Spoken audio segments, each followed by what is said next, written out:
ચાલો તો સ્વાગત છે બધાનું. બધાને જય શ્રી કૃષ્ણ, જય સ્વામિનારાયણ ને જય માતાજી. આજના દિવસના વિડીયોમાં વાતાવરણ થોડું ખુલ્લું થઈ ગયું છે. જેવો તેવો વાદળ સાથેનો પ્રકાશ તડકો છે ને પવન પણ સારો એવો વાઈ રહ્યો છે. તો આજે ઘણા વર્ષો પહેલાં ભગવાન સ્વામિનારાયણ બાળ ઘનશ્યામ હતા. 11 વર્ષની ઉંમરે પોતાનો ગૃહ ત્યાગ કર્યો હતો. લગભગ મોટા ભાગના બધાને ખબર જ હોય, આમાંથી જેટલા જાણકાર છે એ બધાને. અને એનું કંઈ ડેસ્ટિનેશન ફિક્સ નહોતું કે ક્યાં જવાનું છે, બસ ત્યાગ કરીને નીકળી જ ગયા હતા. તો ઘનશ્યામ મહારાજના ભાભીનું નામ સુહાસિની ભાભી. તો એને એકવાર એવી રીતે ખીજવતા હતા કે હવે તો તમારા લગ્ન નક્કી કરી દેવા છે ને એવું બધું કહેતા હતા. એટલે બાળ ઘનશ્યામે જ્યારે નીકળવાના હતા ને એના આગલા દિવસે જ કીધું કે આ તો તમારા હાથનું મારું છેલ્લું ભોજન છે. એટલે એમના ભાભીને થયું કે આ તો મસ્કરી કરે છે, મજાકમાં કહેતા હશે. એટલે એ પણ મજાકમાં કહેતા હતા કે હવે તો તમને મારા હાથનું ના ભાવે ને કે તમારા લગ્ન કરી દેવા છે, એટલે પછી એ તમારા થનાર ધર્મપત્ની હોય એ જમાડે, એવું એના મનમાં એ સેન્સમાં એને લીધું. પણ હકીકતમાં રાત્રે સૂતા હતા અને મહારાજ નીલકંઠ રૂપે વન વિચરણ માટે સરયુ નદીમાં નીકળી ગયા ને ત્યારે વરસાદે એવો ધોધમાર હતો. અષાઢનો સમય હોય ને એ સમયમાં વરસાદ પણ રાત્રિના સમયે ઘોર અંધકારમાં.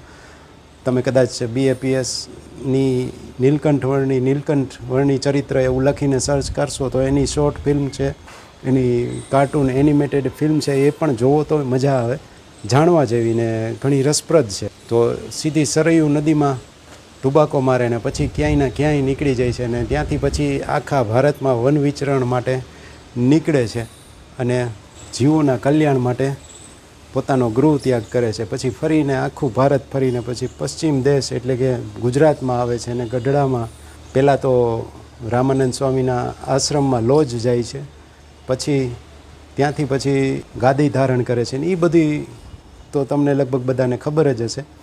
તો એવી બધી સુંદર મજાની વાતો છે.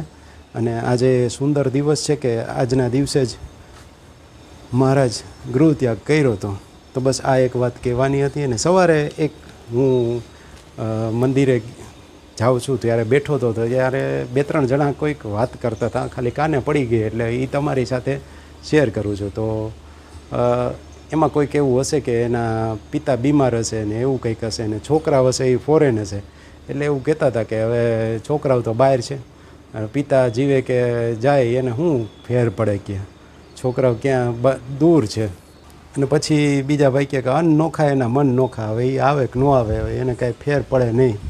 એટલે પિતાએ આમ જોવા જાવ તો આખી જિંદગી ભણાવ્યા ગણાવ્યા હોય ને મોટા કર્યા હોય ને બહાર મોકલા હોય ને પછી દીકરાઓ ત્યાં સેટલ થઈ ગયા હોય ને પછી આવું આમ જોવા જાવ ઘણી વખત ગમતું પણ ન હોતું. આટલા કડવા અનુભવો પછી પણ જીવ પ્રભુમાં લાગે નહીં, કહેવાનું તાત્પર્ય એટલું મારું હતું આ વાત ઉપરથી, બીજું કાંઈ નહીં.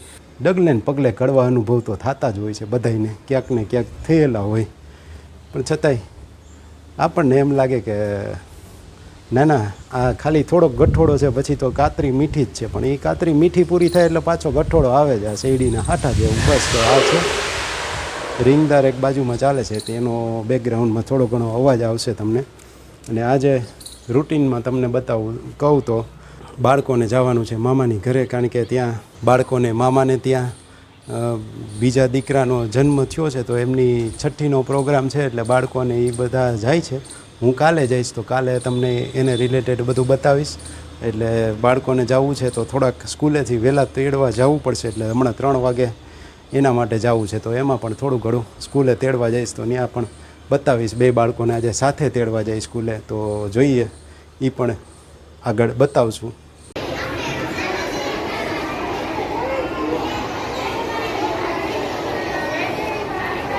હાલો શિવુને તેડવા જાવ. તાર શૂઝ ક્યાં પહેરી લીધા? શિવુને ક્યાં છે? હાલે ચિઠ્ઠી ત્યાં દઈ દે. તું ક્યાં હોય?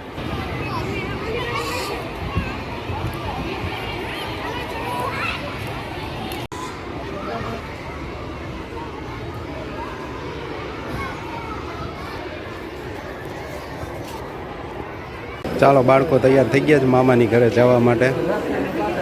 શિવું તો સ્કૂલે તેડવા ગયો ને થોડોક લેટ થયો હોત તો અક્ષર મંદિરે એને લઈ જતા હતા બધા બાળકોને. ટાઈમે પહોંચાઈ ગયો એટલે વાંધો ન આવ્યો. 3 વાગે ઉઠાઈ ગયો એટલે. શું કરીશ ત્યાં મામાને ઘરે? બાવને રમાડીશ? હે તું શું કરીશ? આ શું છે હાથમાં? શું છે આ? વાહ, વીટીઓ પહેરી છે. ઓલા નાના બાવને લાગે નહીં હો, લગાડતી નહીં. તારું નક્કી નહીં. રોવડાવીશ કે નહીં રોવડાય?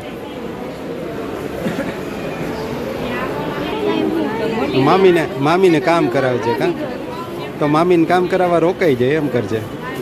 રોકાવું છે? શું છે તારે? શું છે? હાથ મૂકી દે. એમનું ઊભું રહેવાય. વેદું કેમ ઊભી જ જો? એનો ટાઈમ થઈ ત્યારે આવે.